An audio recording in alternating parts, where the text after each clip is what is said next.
16장 전체 말씀이에요. 그래서 여러분들 함께 이 시간 16장을 전체를 보수놓고 해서 사무엘상 16장을 여러분들이 돌아가셔서 차근차근 읽어보시고 1절부터 23절까지입니다. 이 말씀을 가지고서 오늘 말씀을 정리하는 시간을 갖도록 하겠습니다. 여러분, 사람을 드린다는 것은 참 어려운 일이죠. 한 사람을 세우고 또 어떤 사람이 내 집에 들고 또 어떤 사람이 내 집에서 나가고 그런 일들이 참 쉽지 않은 것 같아요. 사람을 드린다라는 것도 쉬운 일이 아니고 또 사람을 내보낸다는 것도 그렇게 쉬운 일은 아니라고 우리가 볼 수가 있습니다. 여러분, 해마다 대기업이나 중소기업이나 그 회사에서 1년마다 그런 공채를 하죠.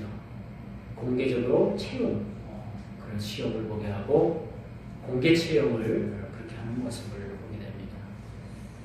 이 공개 채용을 하면 이제 많은 그 지망자들이 필기 시험을 보든가 또 아니면 필기 시험 합격자에 안에서 또 면접을 보게 되죠.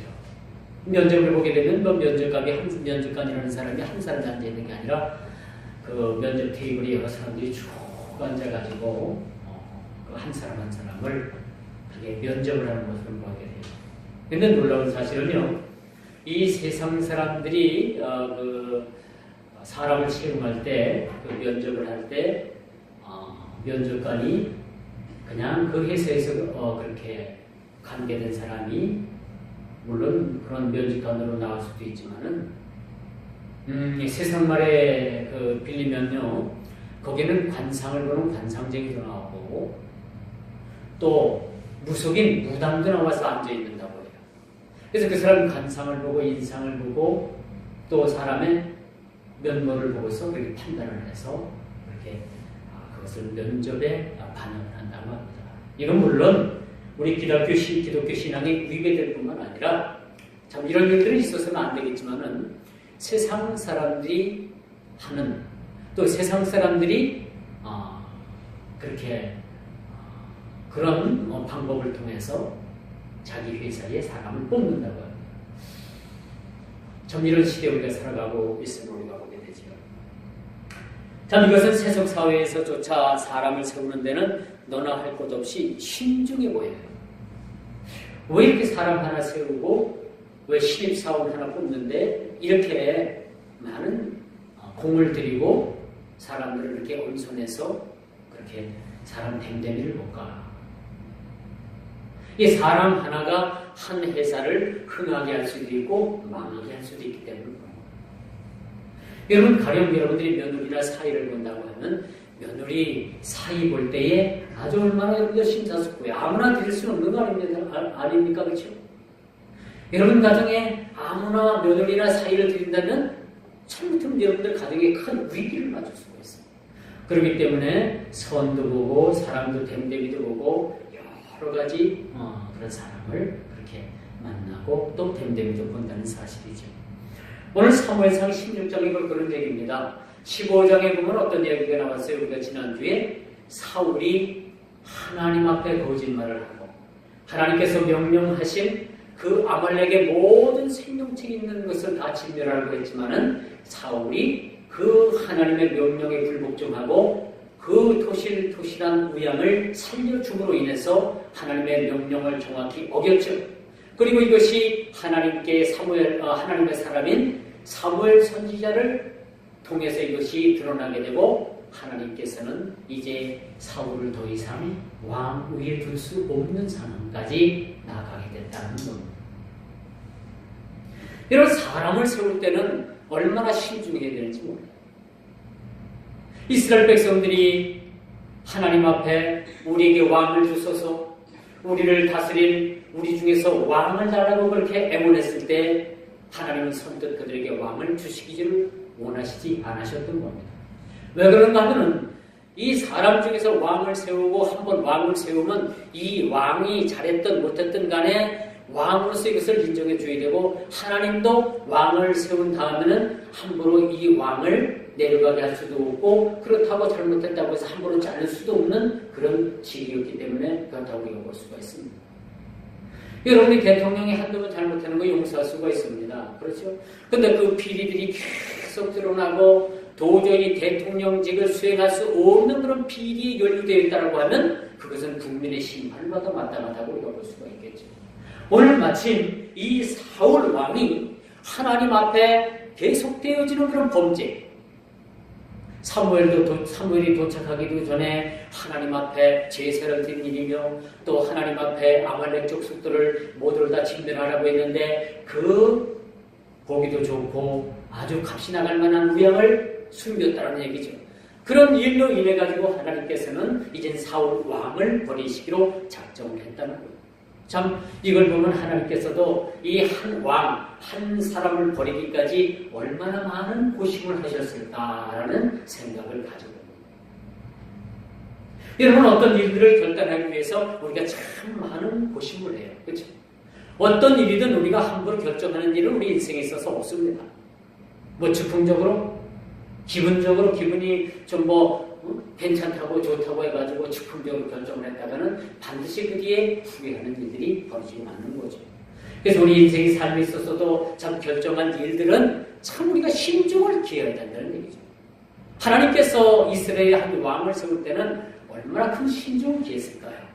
그럼에도 불구하고 한 왕을 세워놓으니까 그 왕이 하나님 기대에 어긋나게 여지없이 범죄함으로 인해서 하나님께서는 그 이스라엘의 초대 왕이었던 사울을 왕의 자리에서 쫓아내시기를 결정하셨다는 겁니다. 그리고 나서 하나님께서는 사무엘 선지자를 부르셔가지고 이제 사울 왕을 그 왕에서 내려오게 할 건데 너는 두 번째 왕으로서 다윗을 택해서 기스의 아들이 아니라 그 다윗을 택해서 그에게 기름을 부어라 라고 그렇게 말씀해 주고 있음을 우리가 보게 되는 것입니다. 참 하나님께서도 이렇게 결정하시기까지 참 얼마나 그것이 힘들었을까라는 생각을 우리가 가져볼 수가 있습니다. 그래서 사람을 한번 세우면 그 사람을 내려가기가 참 쉽지 않은 겁니다. 사람을 한번 들이게 되면 들기는 쉬워도 그 사람을 내보내기 참 쉽지 않은 거예요. 그렇죠? 그래서 우리가 사람을 세우고 또 어떤 사람을 소개를 하고 또 어떤 사람들을 우리가 또 맞아들이고 하는 그 문제가 그렇게 간단한 일이 아니라는 겁니다. 우리 사람은요, 외모를 취해서 외모가 좀 괜찮으면 더 괜찮다 싶어서 우리가 사람을 그렇게 외모로 취하는 그런 일들이 많이 있는데 하나님은 절대 사람을 외모로 취하는 하나님은 아니에요. 하나님께서는 외모를 취하시는 하나님이 아니라 마음 중심을 보신다고 했죠. 그럼 오늘날 왜 사울이 우리 본문에 등장하는 이 사울이 왜 왕의 직책에서 왕의 자리에서 쫓겨날 수밖에 없었을까? 왜 그렇다고 생각을 합니까? 그는 왕의 명령을 어기게 됐다. 하나님의 명령을 어기게 됐다는 사실이죠. 그래서 하나님은 마음 중심을 보신다고 했습니다. 로마서 2장 11절에 보니까 전적으로 그 사람의 마음 중심을 보신다라고 이렇게 말씀합니다. 얼마나 다행스러운 일입니까? 하나님께서 우리를 외모로 보신다면 하나님께서 우리를 기뻐하실 사람, 눈여겨볼 사람들은 아무도 없는 것 같습니다. 그렇죠? 그러나 하나님께서는 우리를 외모로 취하지 아니하시고 마음 중심을 보시기 때문에 우리 마음을 하나님께서 불쌍히 여기시고 마음 중심을 보신다는 겁니다. 다행스러운 일이 아닙니까? 외모를 따진다는 건 우리가 그렇게 하나님 앞에 드러내게 외모가 빼어난 사람은 없잖아요. 요즘 시대가 외모지상주의 아니? 회사에서 사람을 뽑아도 실력보다는 그 사람이 얼마나 잘생겼는가, 그 사람 외모가 얼마나 잘생겼는가라는 것을 보고 먼저 우선 뽑는다는 거예요. 그러니까 너도 나도 아이들이 여름방학만 되면 난리가 나요. 중고등학교 대학생을 물론해서 중고등학교 학생들까지, 심지어는 요즘 초등학생들까지 강남의 유명한 성형외과가 가지고 방학을 이용해가지고 성형 수술들을 합니다. 이런 일들이 여러분 왜 일어난다고 생각합니까? 모두가 다 외모지상주의에 빠진 거야. 외모지상주의에 빠졌어. 코도 높이고 눈도 째고 눈두덩이도 째가지고 줄도 만들고 턱도 갈아내고 별별 성형수술 다 하지 않습니까? 왜 그렇다고 생각해요? 사람은 외모를 그러나 하나님께서는 외모를 보시는 것이 아니라 우리의 마음 중심을 보시는 우리가 무슨 생각을 하고 잘 가지고 사는가? 우리가 어떤 마음을 가지고 세상을 사는가라는 것에 대해서 하나님께서는 많은 관심을 가지고 사신다는 사실, 가지고 계신다는 사실, 우리가 알아야 된다는 사실이죠. 하나님은 차별하시지 아니하십니다. 우리가 외모가 조금 못한다고 해서 하나님께서 우리를 차별하시지 않아요. 그러나 우리 사람은 차별하잖아요. 하나님은 중심을 보십니다. 만일 하나님께서 저와 여러분들을 차별하셨다면 감히 하나님 앞에 나설 수 없는 그런 존재임을 우리는 솔직히 이렇게 시인할 수밖에 없는 거죠. 자, 오늘 본문 보니까 첫째, 하나님께서 사울을 버리시기로 작정하셨습니다. 왜 사울을 버리시기로 작정했는가? 그것은 하나님 말씀에 순종하지 않았기 때문입니다. 오늘 15장에서도 우리가 말씀이 언급이 되어 있습니다만은 순종이 제사보다 낫다는 겁니다. 하나님은 오늘날 우리에게 요구하는 것이 무엇이냐? 순종하는 것을 원하시고 계십니다. 제사보다도 순종을 원하신다는 그런 하나님의 말씀을 우리가 기억을 해야 된다는 거죠. 여기서 사울 왕의 거역은 곧바로 사무엘 선지자를 통해서 드러났고 그의 궁색한 변명을 우리는 화가 나게까지 하는 것을 보게 됩니다. 사무엘 선지자가 하나님의 명령을 어긴 그 사실에 대해서 그렇게 지적을 하자 그냥 자기 죄악이 드러났으면 제가 잘못했습니다. 제가 욕심이 많았습니다. 당신을 섬기는 하나님께 제가 잘못했다고 나를 위해서 그렇게 빌어주십시오. 그렇게 말을 해도 시원찮을 판인데 어떻게 돼요? 변명을 하잖아요. 모든 변명으로 일색을 하잖아요. 여러분, 사람도 변명하는 것을 싫어할 텐데 하나님께서는 어떠하시겠습니까? 하나님 앞에 변명하는 거 이거 통하지 않는 거예요. 여러분 우리의 자식들이 잘못했으면 어머니 아버지 제가 잘못했습니다. 그러면 그 한마디 다 용서가 되는 겁니다. 그거 갖고 시비 걸고 잘했네 못했네 왜 그랬네 하면서 추궁하면서 매질하는 부모가 있어요? 없어요. 정중하게 자식이 부모한테 잘못했다고 빌면 그걸 다 끝나는 겁니다. 그게 부모의 마음은 아니겠습니까? 하나님도 마찬가지인 거예요. 하나님의 마음도 우리가 변명으로 일색하지 아니하고 우리가 잘못했다고 엎드려서 우리가 시인하고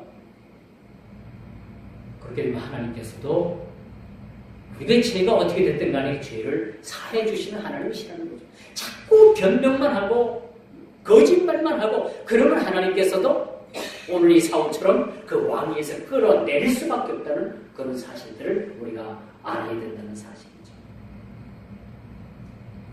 우리가 어떤 일에 화가 나느냐? 이 사울이 이렇게 변명하고 거짓말하는 이 자체를 참 화가 나는 거예요.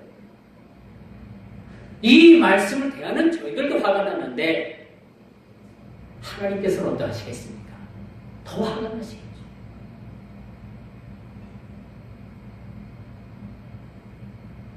하나님은요, 우리 교수님들까지 다 그 논리만 하나까지도 기억을 하고 계십니다. 하나님은 어떤 분이신가? 우리 머리칼까지까지 세신만 되었다고 말씀해 주고 있잖아요. 그런 하나님이신데 어떻게 우리가 사람에게 거짓말을 하듯이 그렇게 거짓말을 하고 변명을 할 수가 있겠습니까? 하나님을 섬길 생각이었더라면 이것은 하나님 앞에 씻을 수 없는 하나님에 대한 아주 변명의 그런 지각이 될 수밖에 없는 것입니다. 그래서 여러분 사람을 드리기는 쉬워도 내기는 참 어려워. 하나님의 고민. 여기서 우리가 하나님의 고민을 볼 수가 있어요. 사울 왕을 세우셨는데 그 왕을 왕에서 내리시기까지 그 하나님의 마음이 어땠을까? 그리고 이제 차세대 왕으로 다윗을 하나님께서 그렇게 생각하고 계시는데 이 일을 사무엘 선지자를 통해서 다윗에게 가서 기름을 부라는 얘기 뿔을 취하고 기름을 담아다가 참 그것이 사무엘로서도 마음 아픈 일이죠. 어떻게 보면 사울 왕이 그것을 알면 사무엘 선지자를 살려두겠습니까? 기름 부음을 받는 다윗을 사울 왕이 안 놓고서 그냥 놔두겠습니까? 나중에 한 사실이지만 그 일 때문에 사울 왕이 계속해서 그 다윗을 쫓아다니면서 다윗의 생명을 취하려고 하는 쫓고 쫓기는 그러한 아주 시간과 많은 그런 인생을 허비하는 일들을 우리가 보지 않습니까? 여러분, 오늘 이 본문 말씀을 통해서 우리는 한 가지 깨달아야 될 것이 있어요. 구약의 이스라엘 백성들이 한 왕을 잘 세우는 일들도 있어야 되는 물론이고 신중했어야 됨에도 불구하고 그들은 왕을 잘못 세웠습니다. 오늘날도 마찬가지죠. 한 국가의 대통령도 우리가 잘 뽑아야지 세상이 편합니다. 이제 우리가 몇 달 후면은 지방선거가 있게 되죠. 당락을 떠나서 그 인물이 어떤 인물인가 라는 것을 보고 여러분들이 투표를 해야 됩니다. 나는 무조건 파란 당이니까 파란 당을 찍겠다. 나는 무조건 녹색 당이니까 녹색 당을 뽑겠다. 나는 빨간 당이니까 빨간 당을 뽑겠다. 그런 당으로 뽑지 마시고 어떤 당이 되었던 그 당에서 어떤 당이 누구였던 간에 그 인물이 어떤 인물인가, 어떤 됨됨이를 가지고 있는가, 뭘 생각하고 있는가, 그 사람을 뽑으면 우리 위해서 뭘 할 수 있을 것인가, 그 사람을 뽑으면 장차 이 사회와 국가를 위해서 무슨 일을 할 수 있을 것인가라는 것을 보고 우리가 지도자들을 사실 뽑아야 되는 거예요. 그게 원칙이고 그게 민주주의죠. 근데 우리나라는 민주주의가 되면 훨씬 한참 멀었어요. 아직도 여러분들은 당을 보고 꼭 뽑고 아직도 여론에 휘둘려가지고 이렇게 뽑고 그런 건 아니죠. 내가 뽑고 싶은 사람이 어떤 사람이었는가, 어떤 생각을 가지고 있는가, 그런 것을 우리가 됨됨이 봐야 된다는 거죠. 여러분, 결정적인 것은 하나님께서는 사울 왕으로 왕을 세운 것을 후회하셨다는 거예요. 여기서 하나님의 후회가 나와요. 그렇다면 오늘 산 우리가 우리 인생의 삶에 있어서 하나님 앞에 우리가 꼭 기억해야 될 것이 하나님께서 저와 여러분들로 인해서 후회하는 하나님이 되셔서는 되면 안 된다는 사실들을 오늘 말씀을 통해서 우리에게 교훈을 주고 있습니다. 우리가 인생을 살아감에 있어서 각자 여러분들이 인생을 살아가고 있지만은 그 인생 가운데 우리와 저와 여러분들의 인생이 하나님께서 저와 여러분들을 택하시고 자녀 삼으신 것에 대해서 후회함이 없으셔야 된다는 겁니다. 결코 하나님께서 저와 여러분들을 자녀 삼아주셨는데 그 자녀 삼아주신 것에 대해서 하나님께서 후회하신다는 참 이거는 우리가 두고 볼 일이 못 된다는 거죠. 사울 왕을 왕으로 세운 것을 하나님께서 후회하셨듯이 우리를 하나님 자녀 삼으신 것을 하나님께서 후회하신다면 우리는 매 일반 사울 왕이나 우리나 똑같은 하나님 앞에 버림받는 존재임을 우리는 깨달아 알아야 된다는 것이죠. 그러므로 여러분, 우리가 앞으로의 모든 인생도 마찬가지입니다. 하나님께서 우리를 택하시고 자녀 삼아주신 그 일에 대해서 후회함이 없도록 우리 인생을 살아가기를 주의 이름으로 축원드리겠습니다. 오늘 주시는 말씀, 이런 말씀의 교훈을 우리가 깨달아 알게 되는 것이죠. 그리고 두 번째, 사울을 버리시려는 이유가 이렇습니다. 반드시 진멸하라고 명령한 하나님의 명령을 어겼고, 제사는 제사장으로부터 드려야 되는데 사무엘이 오지 않는다고 해서 그 조금 참지 못하고 하나님 앞에 직접 제사를 드림으로 인해서 거기서 하나님께서는 대로 진노하신 사실을 우리가 보게 됩니다. 뭐 이후에든지 사울은 계속해서 하나님 앞에 범죄를 하게 되겠지만은 하나님 앞에 사울이 후회하는 장면을 보지 못해요. 후회하고 깨닫고 회개하는 일들을 사울왕은 하지 않는다는 거예요. 참 중요한 얘기입니다. 이렇게 점점점 어긋난 길로 나가면서 깨달아질 때는 회개하고 돌아와야 되는 거예요.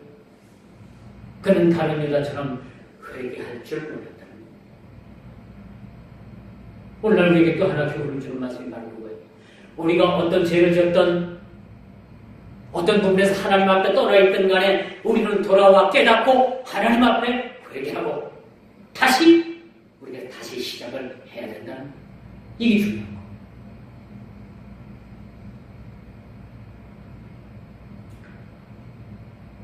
근데 사실 따지면 우리는 사울보다도 더 큰 죄를 날마다 지고 사는 사람들입니다.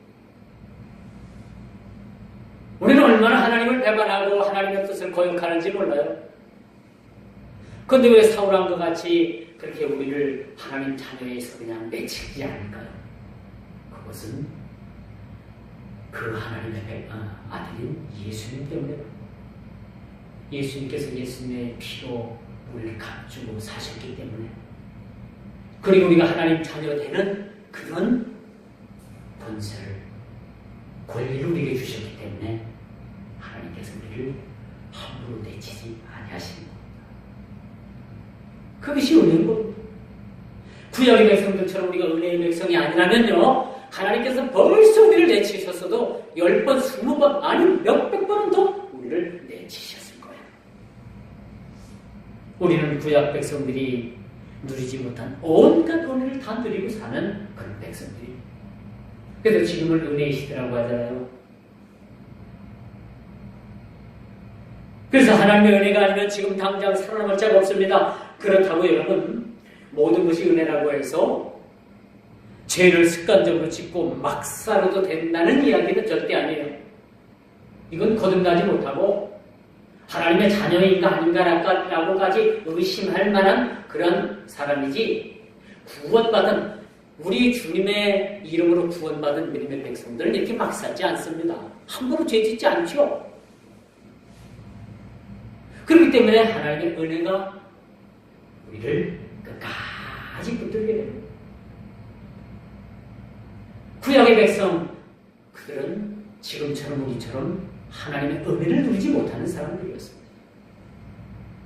여러분 광야에서 이스라엘 백성들이 범죄했을 때 하나님께서는 어떻게 해요? 참다 그들을 막 그냥 불러다 막 심판하고 뱀이 막 불뱀이 날아가고 막 물어가고 사람을 죽이고 그렇죠? 이웃 주변 그 족속을 막 일으켜가지고 전쟁을 일으켜가지고 막 사람들을 죽이게 하고 이게 뭡니까? 다 하나님 앞에 범죄했기 때문에 하나님께서는 그에 대한 응분의 죄값을 물으시는 일이라는 것을 우리가 알아야 되는 것이죠.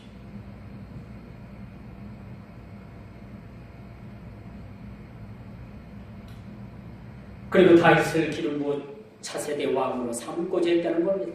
여러분 한 세대가 지나면 또 한 세대가 오고 또 한 세대가 가면 또 한 세대가 옵니다. 이렇게 자연적인 거예요. 그런데 사울왕이 죽기도 전에 아직도 그 인생이 팔팔한데 왜 그 왕의 자리에서 끌어내리고 새 왕을 세울 수 있도록 하나님께서 그렇게 하면 하셨더만 했던가라는 것을 우리는 생각해봐요. 왜 하나님께서 그렇게 하실 수밖에 없었을까? 모든 자연의 이치에 따라서 하나님의 섭리에 따라서 그것이 한 세대가 오면 또 한 세대가 가고 또 한 세대가 가면 또 한 세대가 오고 이런 순리적인 방법을 통해서 그 왕위가 계승되었다면 얼마나 참 아름다웠겠습니까? 근데 사실 그렇지 못했다는 거예요. 한 세대의 왕을 억지로 끌어내리고 그 왕권에서 끌어내리고 다른 왕을 세운다는 거. 참 이것은 선과 비극이라는 사실을 우리가 보게 되는 것이죠. 그러므로 여러분 우리가 최선을 다하고 오점을 남기지 않는 삶은 참 아름답습니다. 아름다운 바통, 다음 세대를 향해서 우리가 아름다운 바통을 넘겨준다는 것이 얼마나 아름다운지 모르는 거예요. 그런데 사울은 다윗에게 이제 왕위를 빼앗기게 되는데 이것은 아름다운 바탕이 되지 못한 거죠. 누가 봐도 이것은 사울의 불행이라고 우리가 볼 수밖에 없습니다. 하나님께서는 이미 사울 왕을 보냈으므로 선지자 사무엘을 통해서 기름을 취해서 하나님께서 택하신 다윗 왕의 기름을 붓고 왕위를 계승하도록 명령을 내리는 것이 오늘 이 본문의 말씀입니다.